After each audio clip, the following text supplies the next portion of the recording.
Sarkozy aux partenaires sociaux. Le président de la République devrait fixer l'agenda social pour 2010, une année qui sera marquée par la réforme des retraites qui devrait être lancée au printemps prochain. On écoute tout de suite le chef de l'État en direct de l'Élysée.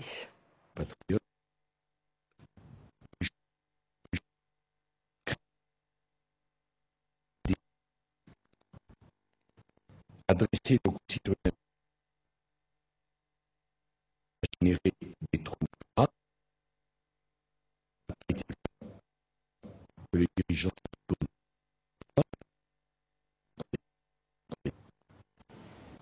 les angoisses, le sentiment d'injustice. Mais pourquoi suis-je licencié alors que je ne suis pour rien dans la crise économique? Pourquoi ça tombe sur mon fils ou sur ma fille qui ne trouve pas de travail? Pourquoi je dois payer le prix des dérives d'un capitalisme financier? Dans ces dérives, nous n'y sommes pour rien. Je vois bien la colère, les inquiétudes, sentiments de cette injustice. Mais il n'en reste pas moins qu'au cours de l'année 2009, notre pays ne s'est pas déchiré. Et s'il ne s'est pas déchiré, c'est parce que nous avons agi vite, ensemble, et je crois avec le sens de la responsabilité, chacun dans les responsabilités qui sont les nôtres.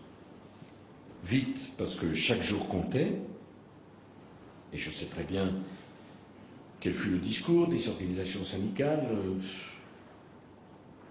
quelques jours avant les grandes manifestations, puisqu'on en a eu deux de grande ampleur, et vous nous demandiez des décisions, du concret.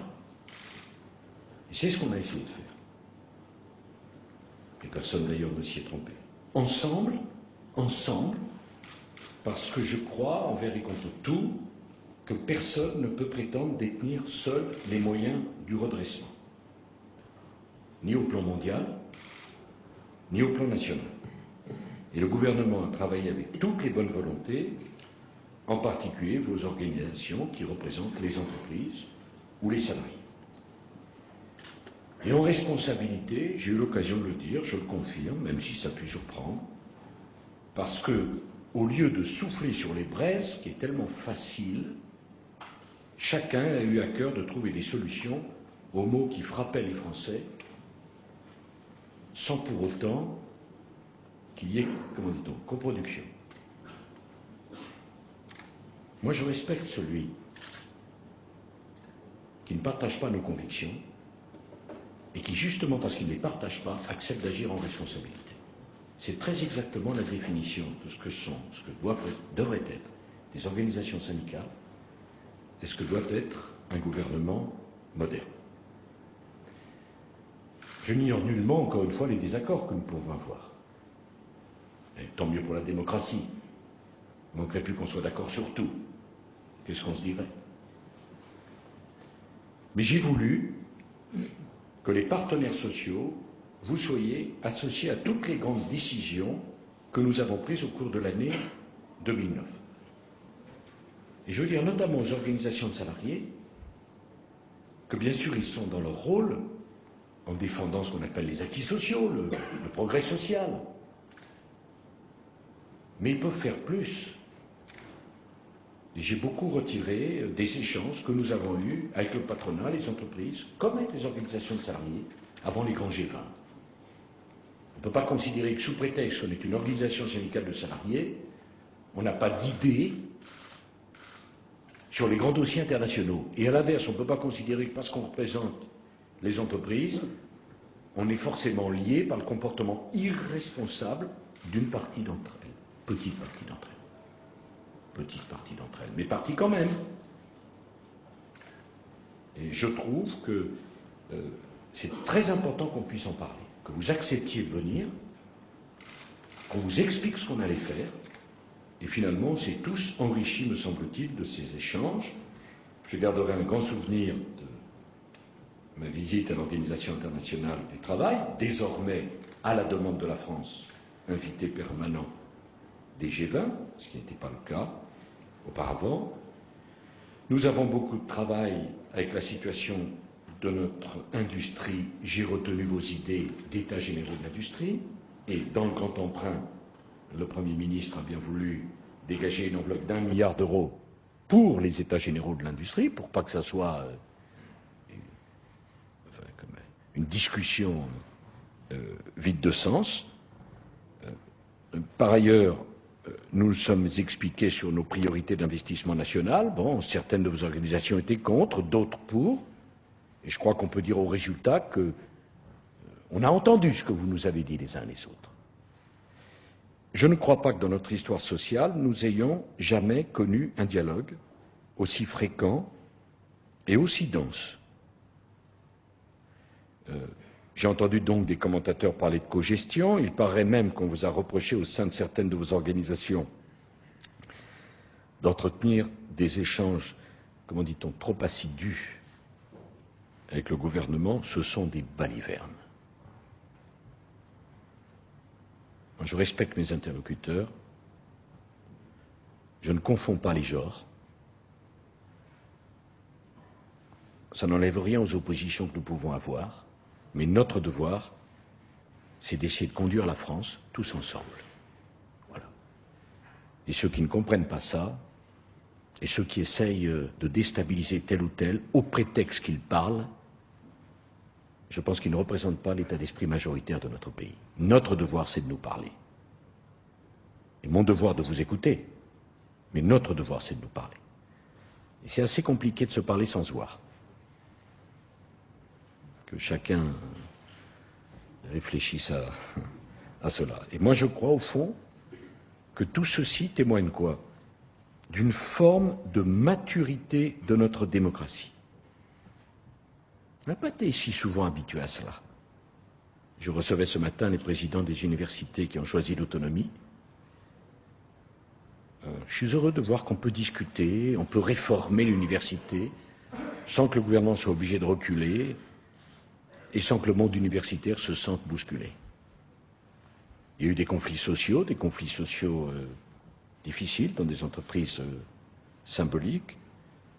Je crois que le gouvernement, et j'en remercie le Premier ministre, le ministre du Travail, M. Darcos, toute ma confiance, plus que mon amitié, a su faire les gestes et les ouvertures, mais quand nous ne sommes pas d'accord, nous ne cédons pas. Voilà. Je crois que c'est important. Bon. En 2009, on a essayé de prendre tout un tas de mesures que je ne rappellerai pas. On l'a fait en parlant avec vous. Mais je veux dire, même si j'ai bien conscience que pour celui qui souffre, ça n'a pas la même signification, mais je veux quand même dire que tout au long de cette crise, le pouvoir d'achat des Français a continué à progresser. C'est pas moi qui le dis. Ce sont des organismes officiels. Alors quand ils annoncent des mauvaises nouvelles, je ne les conteste pas, mais vous ne les contestez pas non plus. Donc quand ils disent des choses, on doit le prendre dans le même sens. Je ne dis pas ça pour avoir le sentiment d'avoir raison, mais je dis quel est le pays où le pouvoir d'achat a continué à progresser malgré la crise. Ce n'est pas une question de satisfaction. J'ai entendu dire qu'il ne faut pas faire d'autosatisfaction. C'est vrai. Ah, il ne faut pas non plus dramatiser à l'outrance aussi. Si le pouvoir d'achat a progressé malgré la crise, prenons-le comme une bonne nouvelle. C'est jamais assez, bien sûr. La consommation, elle n'a cessé de progresser pendant la crise. Elle a tenu, alors qu'en zone euro, elle a diminué. Je ne me sers pas des indicateurs pour justifier telle ou telle chose. Ça doit nous éclairer. Ça doit nous éclairer. L'activité partielle, nous l'avons beaucoup développée, puisque 258 000 salariés en ont bénéficié au deuxième trimestre 2009, 143 000 au troisième, alors qu'en rythme de croisière, c'est plutôt 30 000. C'est un vrai succès. Alors, je préférais bien sûr qu'ils aient un emploi à temps plein, naturellement. Mais mieux vaut l'activité partielle que le chômage total. Et de ce point de vue, l'Allemagne nous montre le chemin, et c'est très bien ainsi. Bon, un certain nombre de dispositifs ont bien fonctionné. Je ne les rappellerai pas, vous les avez bien présents à l'esprit. Je crois qu'il y a eu 3 réformes essentielles qui doivent donner des résultats. La question de Pôle emploi. moi je dois dire que j'ai été impressionné par le sens de la responsabilité, le dévouement de nos collaborateurs de Pôle emploi. Voilà, je le dis, j'ai même fait l'Assemblée générale, enfin une grande réunion de Pôle emploi, je le dis, ils m'ont impressionné. Parce qu'ils ont eu la réforme, qui n'est pas une petite, même si on a veillé à ce que la fusion des statuts se fasse par le haut, mais ils ont eu la réforme et la crise. Et ça s'est fait dans un climat social extrêmement apaisé. Je veux leur rendre hommage. Ce n'était pas si évident. C'est une réforme dont on parlait depuis 20 ans sans jamais la faire. On l'a fait dans le contexte le plus difficile. Ils ont été assez extraordinaires et je dois dire qu'on a travaillé avec certains d'entre vous.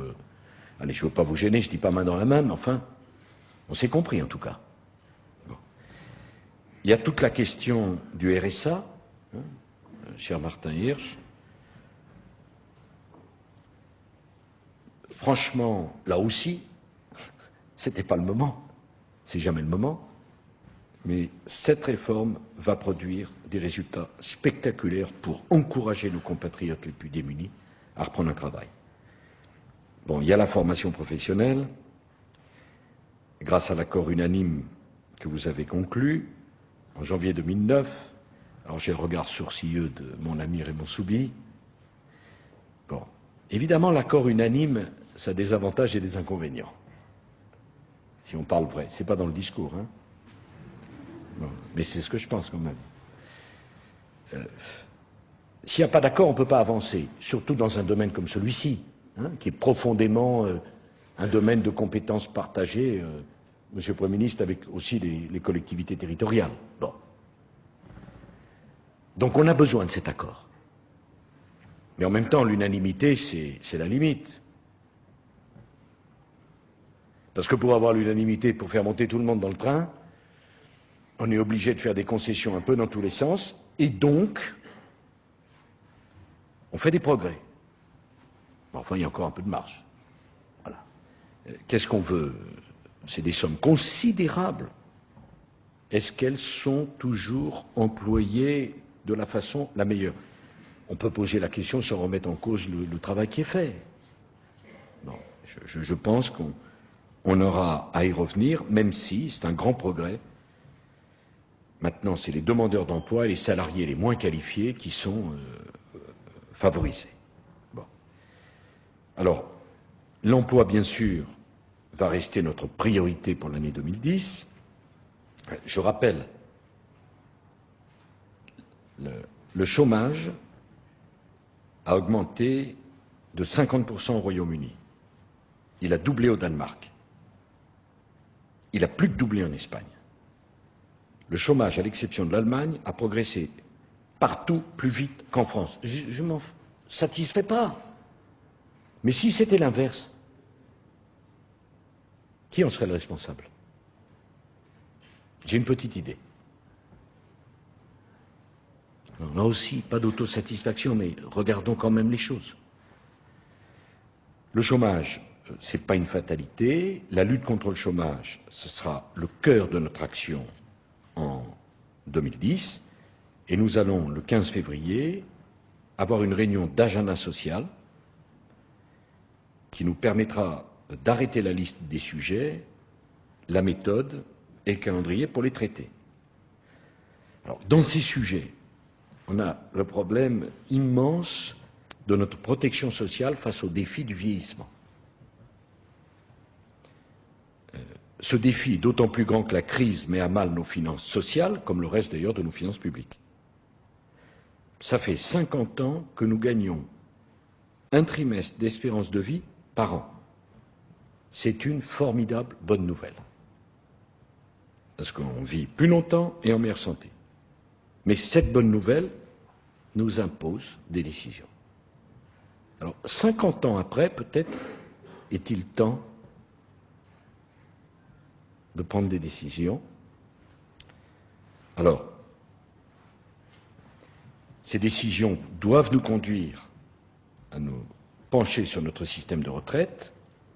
Les Français, qui sont sages, ne s'y trompent pas.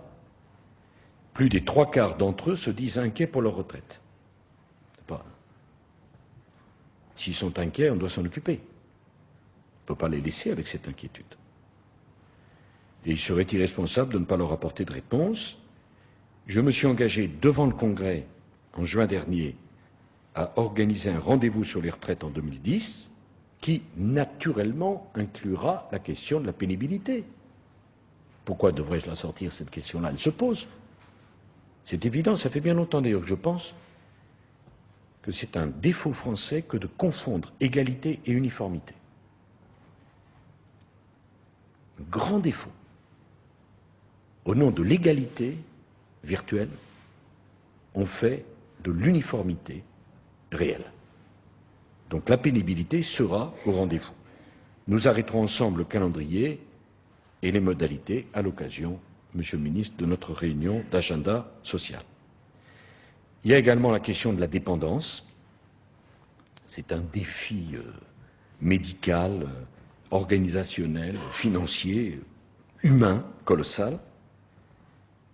Défi qui consiste à dire que notre société doit être capable de garantir à chacun qu'il ne connaîtra pas l'abandon, la détresse, la solitude, mais qu'au contraire, jusqu'à son dernier jour, il sera accompagné, entouré, protégé, et qu'il conservera sa dignité. Ce défi, c'est le 5e risque social. Nous devons le relever ensemble. Et 2010, c'est l'année du 5e risque. Notre réunion d'agenda, enfin, doit être l'occasion de faire progresser le dialogue à tous les niveaux, dialogue au sein de l'entreprise, un peu de travail, notamment pour les plus petites entreprises, dialogue au niveau de la branche, dialogue au niveau national. La loi portant rénovation de la démocratie sociale nous a permis de franchir un grand pas. Ces pleins effets ne se feront sentir que dans la durée, puisqu'on a prévu qu'elle s'applique de façon progressive. Mais déjà, nous voyons bien que, tant en termes de règles de représentativité que de validité des accords, les choses commencent à évoluer. Je pense aux discussions en cours entre vous sur le dialogue social dans les TPE. Je pense à celles que vous avez engagées sur les prérogatives des représentants du personnel des entreprises, ou encore à celles que vous allez ouvrir sur le fonctionnement et le financement des organismes paritaires. Tout ceci, nous en ferons le point lors de notre réunion d'agenda social. Bon, mesdames et messieurs, 2009 a été chargé. Cette réunion est l'occasion de vous remercier. 2010 sera tout aussi dense. Nous n'avons pas le droit de ralentir le rythme parce que les effets de la crise continuent à se faire sentir et parce que nous devons préparer les réformes que nous ne pouvons pas différer. Voilà. Et je voudrais en terminant dire à chacun d'entre vous qu'au-delà de nos divergences, au-delà de nos responsabilités différentes, j'ai beaucoup apprécié les contacts humains, personnels, que nous avons pu avoir les uns les autres. Oh, la démocratie sociale n'est pas parfaite. Mais enfin, si je la compare parfois à la démocratie strictement politique,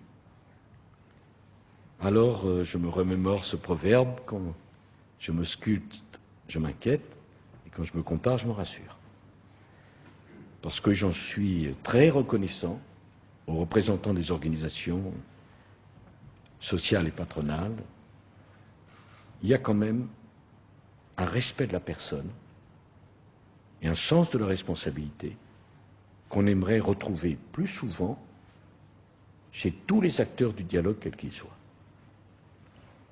Souvent, la démocratie sociale est critiquée, sans doute à juste titre, mais en tant que respect de la dignité de l'autre, de respect de la personne, de souci de la personne, je pense que tout au long de cette année 2009, vous avez été des exemples. Je vous en remercie. Bonne année à chacun d'entre vous.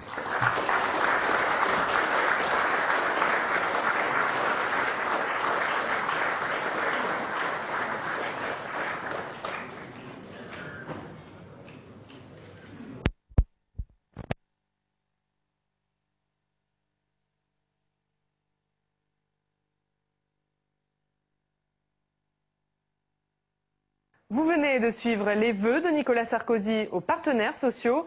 Samedi après-midi, vous pourrez suivre en direct de Montreuil le lancement de la campagne pour les régionales d'Europe Écologie, avec notamment les discours de Daniel Cohn-Bendit et de Cécile Duflot.